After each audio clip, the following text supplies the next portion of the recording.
Well, good morning. We have got a few of our consulting amigos out and around today. I know John is on his way back from New Zealand right now, which is about a 24-hour trip, I think. But we got trusty Ed Lasak here, and he's sort of backbone of our little group.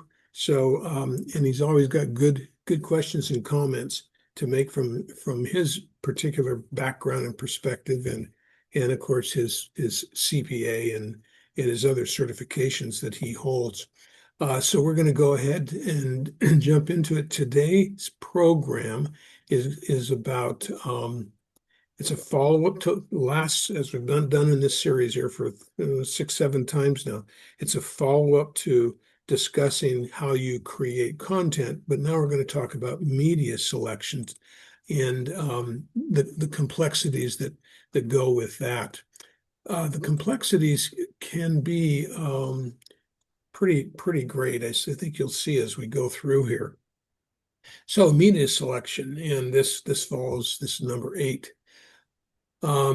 So just briefly, for just to catch some of you up who may not have seen the last two, we've been going through this marketing planning cycle that I created, I don't know, 2 or 3 decades ago. And this is how this is the way I followed things around with clients, and we got stuff done. And we'd be doing this multiple times for multiple clients at the same time. And we would go around and around and around with this. It never stops because marketing has to constantly be monitored and corrected. It leads off with customers, and we talked about competition and then competencies, and what that's about in terms of just planning, then targeting and positioning, and including in placement. And then last week we talked about content and content development, and today we're going to talk about communicate. So we've been in the planning and positioning, and then we moved into the execution phase. The execution phase includes picking the media and actually placing it and getting started. So we're finally ready to actually do something that can be constructive for you.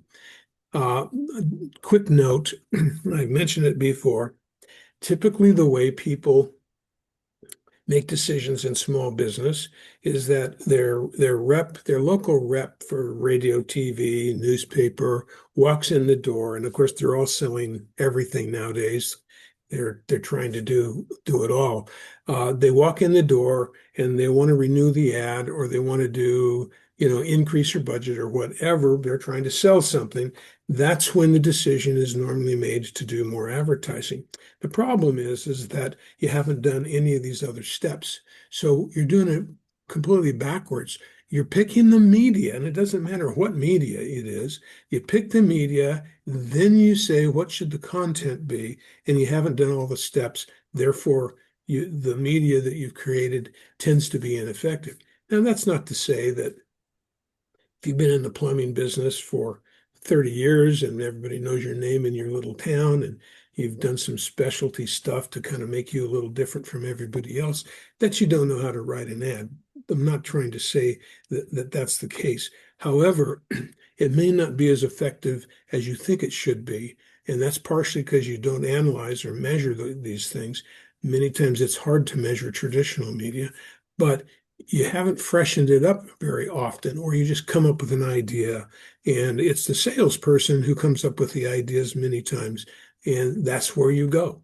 Now, some salespeople are fabulous, and they can do a pretty good job at trying to figure out how to backtrack and figure out your business, but they often don't really understand it. So that's why we've gone through this process. This is how you make sure it works. And so that's why we're going to kind of do a deep dive into it. A little bit of a review. When we were building the message, creating content, we said, who's your target market, and identify a problem that the niche market experiences. You've already done your niche market analysis. You, present your problem to the solution to the problem, and do the results in a way that present the results of your solution in a way that is explainable, and then how you're a little bit different. So those are the things that we talked about last week. And we also kind of summarized by saying, keep your message uniform, but created for each media. So in a way, you're building a message, but you haven't selected the media yet. So there's a little teeny loop here that goes on. And that is that once you look at the media, you've got to go back and just adjust your message sometimes for that media. We'll talk a little bit more about that at the end of today. And whatever you do in your message, don't make the mistake of telling people what we do. Instead, we want you to say, what's in it for you? How can we help you solve a problem? Not really, and why we do it. Okay, now selecting the media, capturing the eyes, and it actually includes the ears, nose, and touch of your marketing. I say that because the senses really are multiple, all the senses are really included in communication. And there are some cases where that's important. If you're selling wine, well, the nose is important, right? If you're selling fur or leather, touch is important. So we're saying in all encompassing, you're trying to capture those senses. So what media does the persona of your market niche consume? We talked about building a persona. Now, the reason you build a persona is because several different, say a business may have two or three different people who would purchase something from you. They each have a different persona, an engineering persona, a maintenance facilities maintenance persona. In consumerism, you've got a persona of you might be in a dress shop, but some of the personas are older and mature and a little bit more discriminating. They have more money to spend than you may have in the same store. You have other personas as well of the younger, more fashion hip, a very budget conscious consumer. So you've got different personas in your niche. So you write a persona for each one. The other thing that you need to do is to look at how cost effective it is. What does the media cost? And of course, that has to do with what the results are or expected to be based on the cost and the performance of that media. And of course, is this a one-time deal or is this going to be an ongoing thing over a period of time where you'll create residual value? Okay, now we jump into media and media behavior. Today's media is a little different than it was even 10, 15 years ago, because many of the channels that we talked about so much in the late 90s and in early 2000s weren't as effective. I'm talking about digital advertising. They just weren't as effective as they are today. Of course, that was 20 some years ago, 25 years ago. So now it's effective. Now it really does need your attention. So if you've got a buying situation where you have an immediate need, Google search has been the very best. There's a little different thing going on with Google search, however, and that has to do with AI interjecting. And instead of Google search giving you just websites that are as close as possible to what you asked for, they're actually creating the answer for you. So if you say, I need a good plumber close to me, it'll give you plumbers, but it'll tell you narrative. Here are three plumbers, and they'll take a look at ratings, and they'll basically say these are the people with the highest ratings. So if you haven't received good ratings from your customers, you got a problem with this type. If you haven't received as a plumber, if you haven't answered questions that are typical plumbing kinds of questions so that AI can pick that up and use your answer, you got a problem with Google search. So that it is a good place to be, and you're paying to be shown in the search itself. And so it is still very, very good and excellent. But I just want you to know that's not the entire story. 2 years ago, it would have been the whole story. Not now. Okay, if it's a visual or desire-driven kind of purchase, Instagram, YouTube, and streaming TV are great. Why? Because video is what's hot there. And if you're showing something that is visual or desire driven, the best way you can do it is with video. If you're trying to get trust and credibility, radio, TV, and long form video or testimonials are a way to create trust and credibility. On the radio, you can do sponsorships with DJs and they can do testimonials, and you can record testimonials and put them on and do the same for TV. So a lot of that, as well as the radio and TV for just a general trust. If it's repetition or reminders, radio, billboards, streaming audio are good ways. Local awareness is direct mail, local radio, sponsorships. I would also put newspapers in there myself. And then niche B2B, LinkedIn, trade media, email, specifically trade journals, I would say too. And then community relationship, events, local sponsorships, referral programs. In smaller towns, those towns that still have good community newspapers, still a really good place to go and to use. And I think missed in this particular analysis. Okay, let's talk about matching the media to the persona. This is important because you've got different kinds of people, as I mentioned earlier. So, first of all, we're going to take a look at the B2B persona. And that persona is an industrial buyer. This is likely going to be, of course, you're going to do research on really what the demographics are, et cetera. But in this case, we're saying it's a male 30 to 55. These are serious, practical people. They're very rational. They have large budgets. They'll spend thousands and thousands of dollars every single day or even more because they either have to get the supply in or they're buying equipment, cleaning equipment or facility stuff.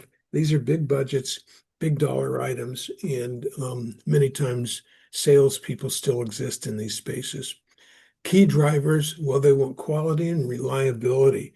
They're always looking at the price, but they want performance and value more than they want the lowest price, the long-term value. And of course, they want to make sure that their own job is not in jeopardy. And so there's some risk management going on there from several perspectives. Their buying behavior is research focused, data and ROI driven. How much return on investment can they make for buying a particular thing from you? Usually the decision cycle is kind of long. Then we're going to really switch over to consumer here. Just a whole different thing. Here's a 14 to 24-year-old female. They have limited budgets, but they buy the stuff they love. They're driven vision-wise because style and trends and design is very important. Self-expression is important, but also fitting into a certain group, that social influence. And they look for affordable buys. They are impulse driven, completely different from the one we just looked at. They'll shop online or mobile and do that almost on a continual basis. So putting ads in front of them and mobile because they're looking at Instagram is a perfect place to find this particular customer. This is the busy mom, the one who maybe used to be like the last one, but she's a few years older. She's got kids. She's working. She's really pressed for time. She needs to, get through her day, buy the things that she's going to buy, simplify her life. She wants a value for the family while she's trying to get things done pretty fast. She tends to plan, but she's very time sensitive. She will research online to save time. She will read lots of reviews to make sure that a certain chicken noodle soup is in fact the robust one that she would like for her family. And then here's another one, and this is four that I picked. to profile, but there are probably an endless number of profiles. Here's a senior, wealthy guy. He's got money. He's looking for a car. He's a very sly kind of negotiator, slick dresser, not necessarily all the time, but has the ability to do whatever he wants to do. He wants the best deal and the best value. He's highly quality and status driven. He needs control. He wants to feel like he's got control of the purchase, and it's an experience that is valuable and easy for him and makes him feel good. His buying, behavior is that he buys things that he wants, but typically will drive a car a long time. They're loyal, but at the same time, they will wear things out. They don't typically buy because they're walking through a store, because they don't walk through a store. So you can see we've got four different profiles entirely. So what we need to do now is to match these profiles with the media itself. So we have to talk about the media. Social media, that's the hot topic. It's best for visual products, lifestyle branding, retargeting, building familiarity. But its weakness is that immediate conversation happens many times without very strong creative. A lot of times the creative is very amateurish, so it may not really communicate. Streaming TV, which is called OTT now by a lot of people. And basically, this is on your television, but it's on demand. It is really good because you can do geographic targeting and some lifestyle targeting as well. So you can really focus who are seeing your ads, and you can pick them down to the household. So you can build creativity, do wonderful emotional storytelling, and sell higher ticket services. Very, very good for regional businesses, not so good for local businesses. Radio, uh, it's the best for frequency, habitual listening audiences, and somebody who listens to the same audience over and over and over again. Their radio in the car is just set to a certain station. You're going to get that to them when they're in the car or when they're listening to it at home. And some profiles listen to the radio all day long. So it can be good. It tends to be a little bit older. Uh, um, and it surprisingly works when the message is simple and there's a lot of high frequency, but its weakness is that there's no real good visual component to back that up. And it's difficult to track very carefully as well. Direct mail, best for geographic precision, affluent homeowners, high-ticket local services, still highly effective in many suburban markets because physical mailboxes are less crowded than they used to be years ago. Email is very similar to direct mail, so we put them on the same page. It's the best return on investment for existing customers who respond to email. And as you'll see in this example, a lot of older, higher income people profiles really respond to email. Okay, now let's kind of go through and look at them all, only using a specific example. And this example is, let's see here, I can't.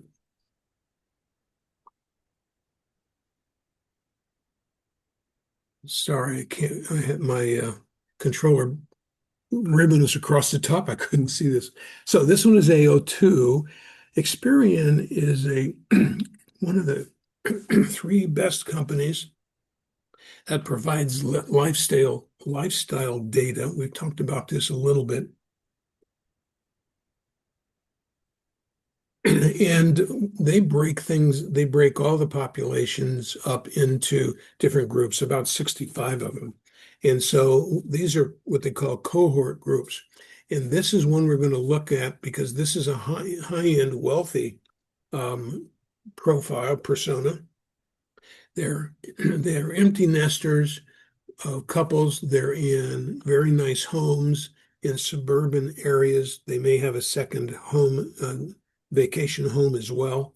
They have, they usually have two nice cars between 2, 3, 4, 5, and 10 years old. And if they're still working, they would be commuting to work. So here's how it's affected for them. Streaming TV and OTT. These are very, very strong. And it's good for them to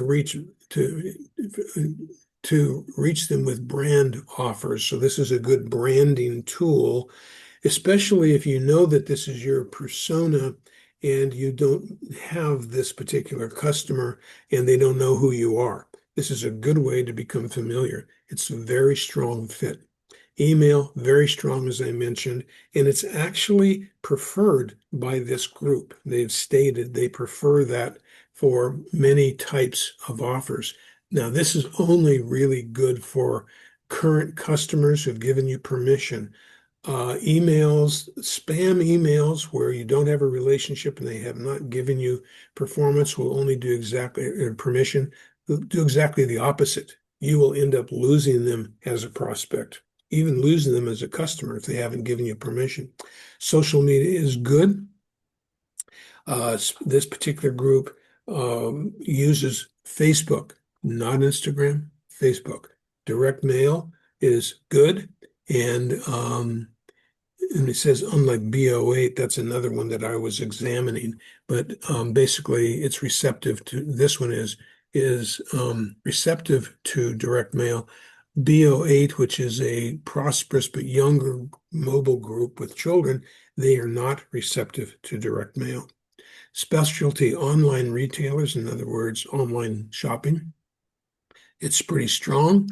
They do a lot of research online, in-store messaging, so you kind of get the idea here. Couple of things that are weak, and one is mobile display and mobile video. These just don't work very well. And if this is your persona, don't do that. It looks a little glitzy to them.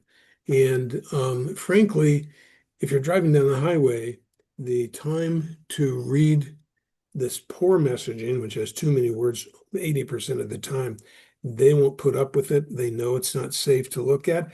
And frankly, it takes them a little bit longer to process. They need more time to look at it. That's a very bad solution for that particular group. Print and certain media, it's selective. In other words, they'll read the things that they're interested in, but it needs to be something that's a hobby, or former profession, etc. It's a high interest thing. Things like archaeology today might be one of them, or sports car types of things, or sports kinds of magazines and newspapers. So now let's take a look at a second group, and this one is a whole group.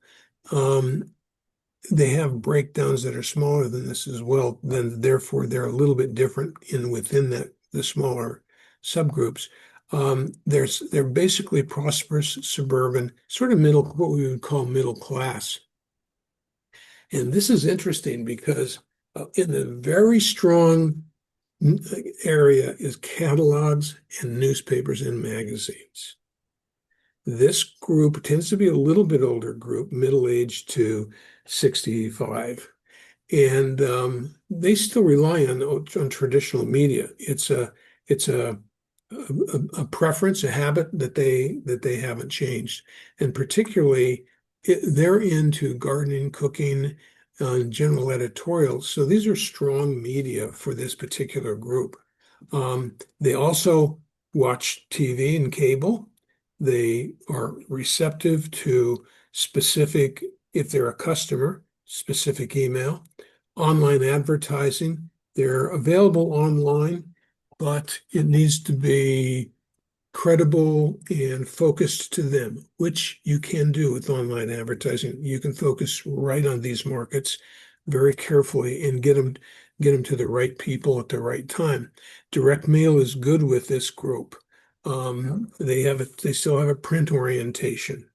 So direct mail gives you that. Social media is mixed for this group. Retargeting is okay, but they're not on Facebook every day, and maybe just a little bit.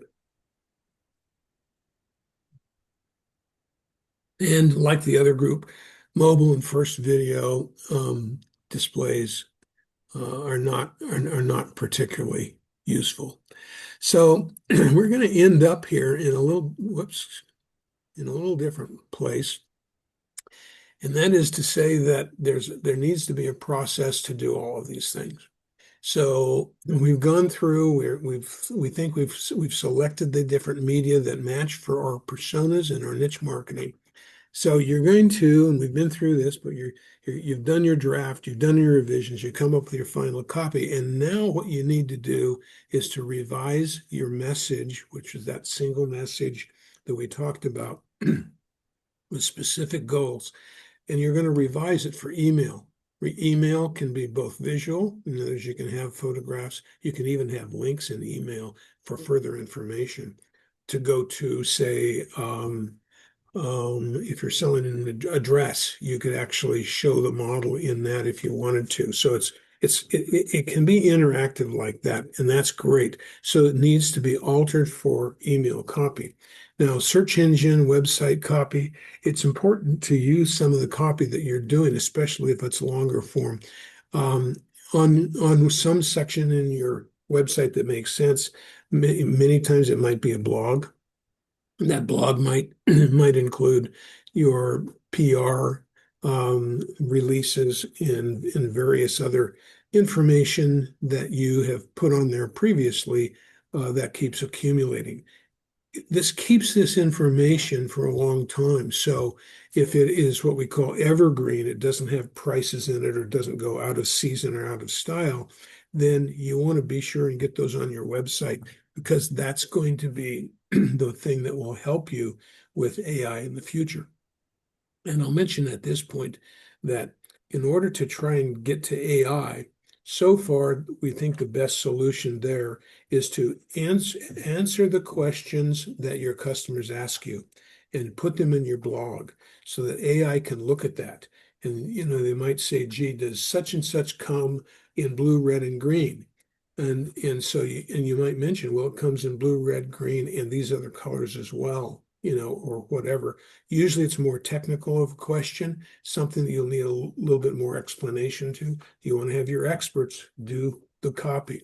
Direct mail, they're gonna have to shorten the copy there because if it's a postcard, direct mail letters can work, but you have to have a compelling message to move people to action there.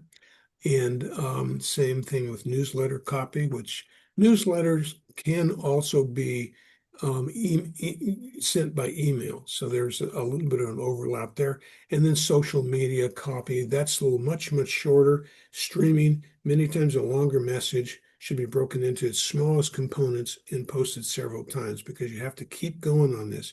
Social media is a big gorilla and it demands that you keep giving and giving and giving.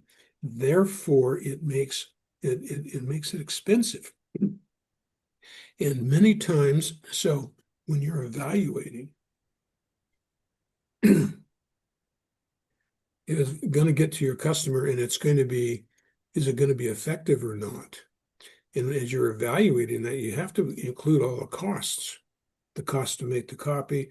And then in the case of social media, the costs for somebody to do that, to make it engaging, to take photographs, to make videos, and to do that on a fairly regular basis, 2-3 times a week. Those human costs are very expensive, and what looks like it's free is a long ways from free. So if you are an owner of a small business, you're just getting started and you're not doing any business because you haven't been there very long, sure, spend your time doing social media and these other things, um, if it makes sense for your profile.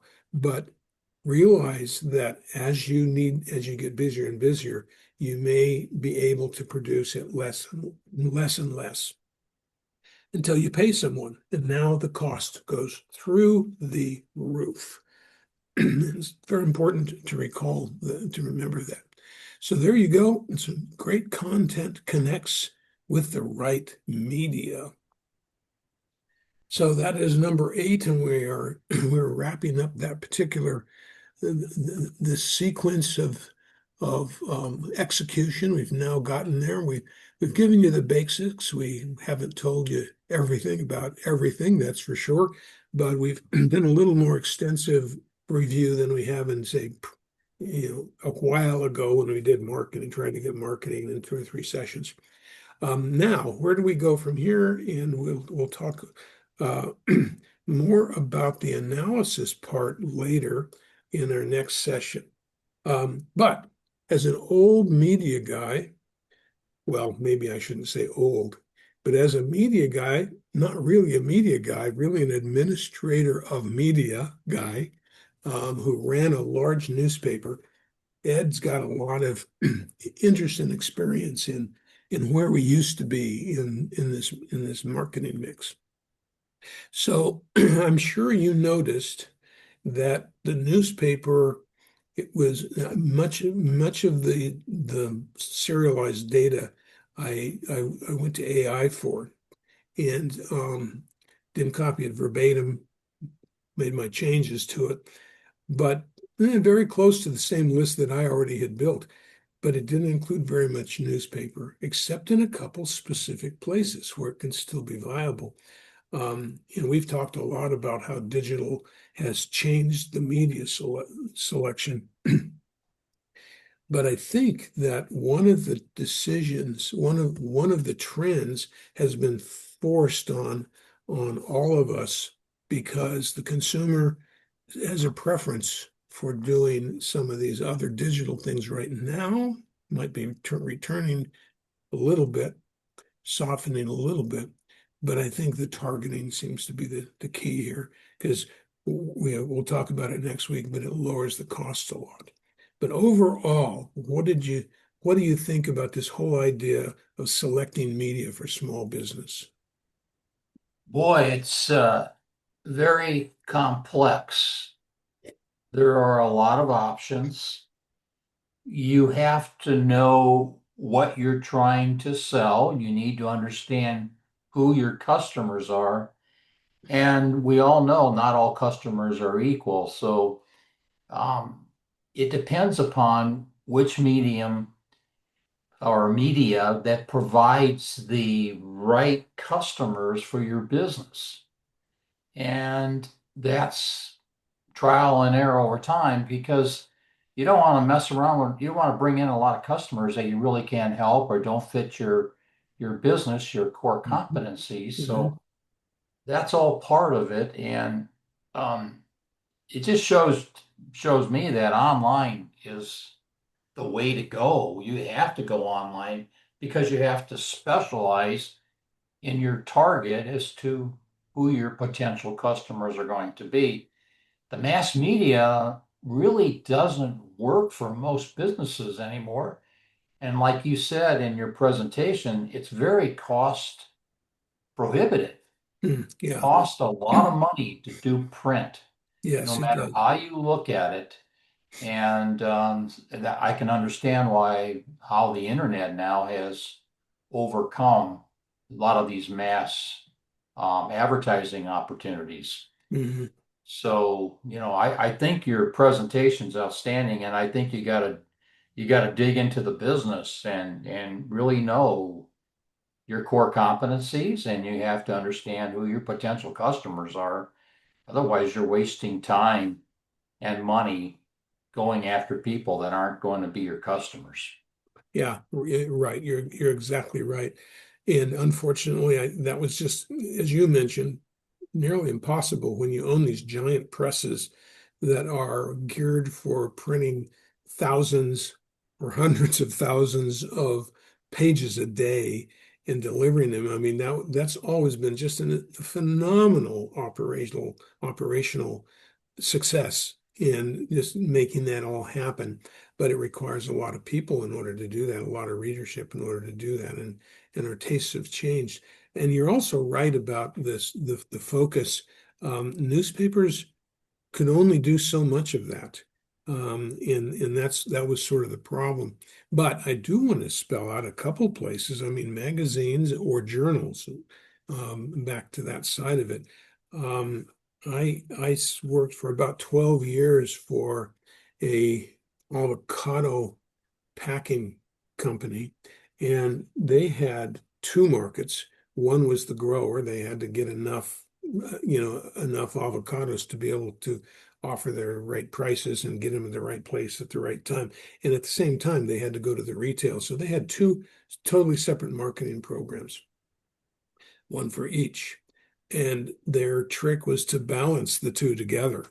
You've got to have enough supply to be able to meet the demand that you've created through your salespeople, and they still use relationships is the way they do it. But there was really only one way to advertise and build brand, and that was the fresh fruit and vegetable, industry journal. It was the only way, and so that's what we did, and it was very effective because even though now this was, let's see, I haven't had them as a client for 6 or 8 years, but even then, the all the information in the news was was put out into the marketplace by the journals. And so they really had a leg up. If you didn't read that journal, you didn't know what was going on.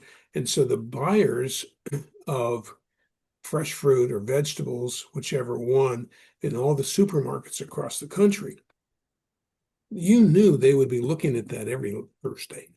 I mean, you read that. And in the days when I was in the footwear business many years ago, footwear news was the only way you could tell what was going on. Well, you can't have a broad brush.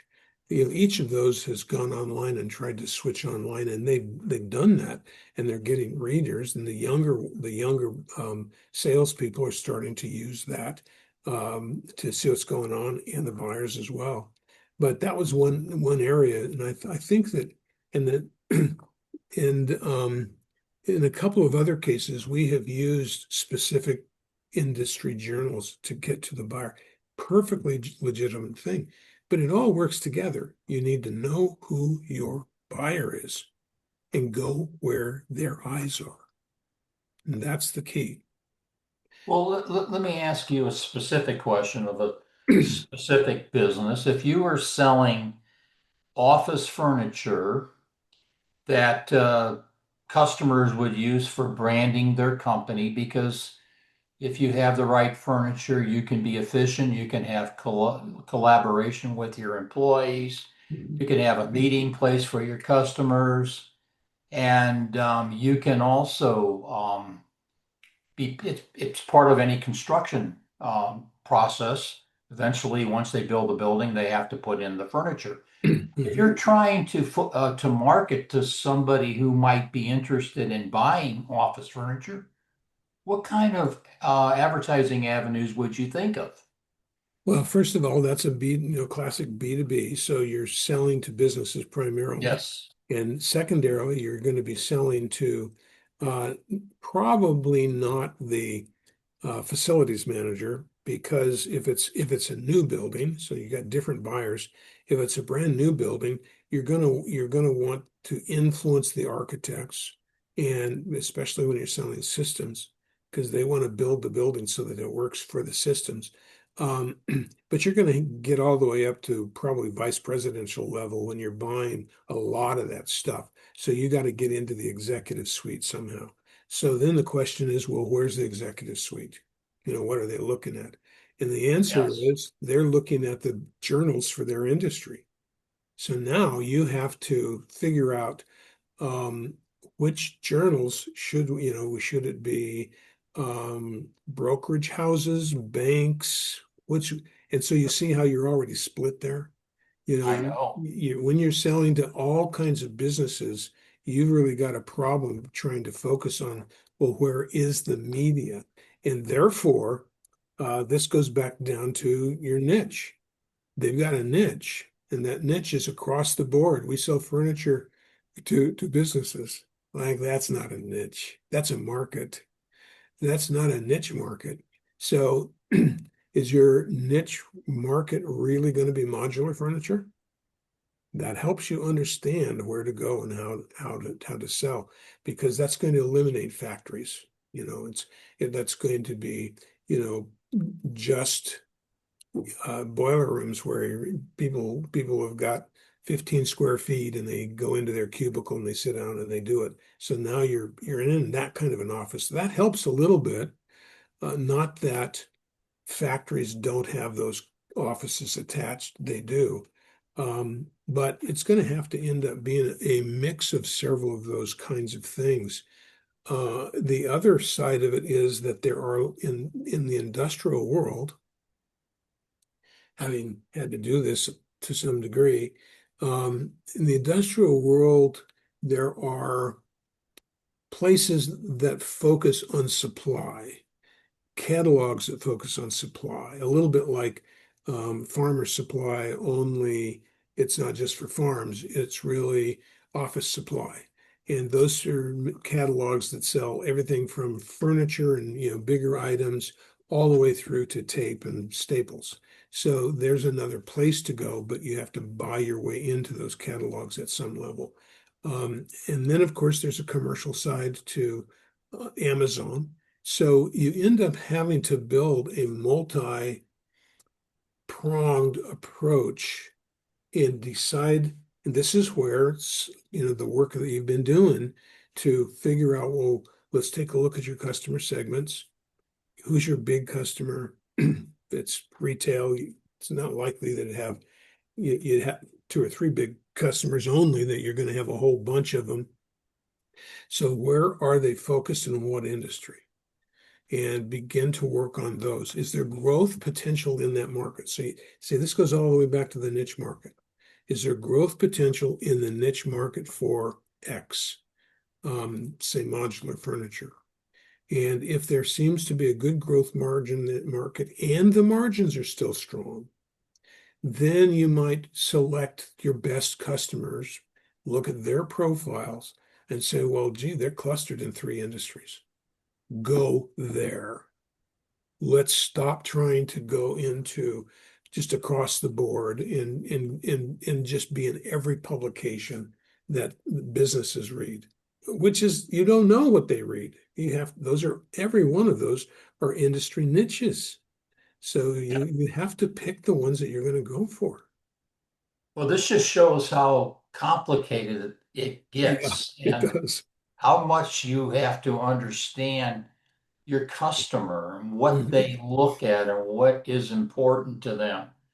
And where do they get their information so Right. that you can get into their head somehow and show them that you're available, that you are a potential service provider or cost provider for them. Yes. Yes. It does So another thing too. Yeah, getting someone like you involved in the process is extremely important. And how do you find guys like yourself that can help these small businesses? I always come back to that. yeah, I know you do. You always do. Where do you go to find these people that I can haven't help found a you? good answer for that yet. I think the highly specialized marketing strategists know how to do this stuff. Uh, the digital marketers are getting better and better all the time. I'm working with a new firm in Denver with my client there and attempting to switch over some of the last remnants of stuff that we do. Um, and they are very tuned into the digital side. They really, really understand that, um, mostly. But and I have discovered that it really took me to go in and say, now, wait a minute, that's not our customer. That doesn't make sense for this media. And they would go, oh yeah, right. I mean, it's like, yeah, we knew that, you know, but thanks for reminding us. They tend to want to go the easy route. Well, let's do Instagram. Okay. Are you going to do it to everybody? Oh no, we'll just do Denver. Well, I mean, no, I mean, I had to tell them that we don't do all of Denver. We just do a little bit of Denver. We only do the sections all over Denver, but there's sections. So even they needed to be told, with all their experience in their marketing knowledge, they needed to be told, wait a minute, we already understand this. We're smarter than that. And that's why we're so successful. So so the answer is I don't know how many of those other people are out there that really understand the creative side as well as the statistical and analytical side. It takes someone who really digs into this. It's actually the profile for somebody to do this is actually more like you. It's more of a numbers accounting kind of function. It's not, you don't have marketers go into marketing field because they're strong in numbers. You just don't. So you don't find people like me. I'm a weirdo. Uh, you know, you just don't find people that understand both the art and the science of marketing. So you get one, you kind of tend to get one or the other. But even having said that, it's so much better than it was 10 years ago. The digital agencies have gotten beat up by the techie guys who are in their firms. The techie guys are going, whoa, wait a minute. That doesn't make any sense. I see the ad that you gave me and we'll go ahead and place it, but look, it hasn't performed over here and it did perform over here. These are the people paying attention to it. Don't you think you should adjust the buy a little bit? Oh, yeah, that makes sense. So you see, having the information is key. Most strong business owners will look at the information and the analysis and make the right decisions. So I think that's part of the feedback system. In fact, that's exactly what we're going to look at next week. How do you take this feedback system and then turn it back into looking at the customers again and going all the way through the cycle again? That's really, you see, I've been trying to teach the idea of continual improvement in the marketing process most of my career. And I don't think I've gotten very far because there's not very many people who are doing this. But nobody can get marketing right out of the gate. I mean, sure, there's lots of creative that works, that gets awards. We've got plenty of awards, dozens and dozens of awards, but nobody can do it right continually unless they pay attention to the performance. You're only effective when you pay attention to performance. So that's a perfect place to leave, I think, because that's what we're going to do next week. So Excellent. Excellent good. presentation. Thank you for your insight and your good questions and comments. Appreciate it, Ed. And so we will see you next week.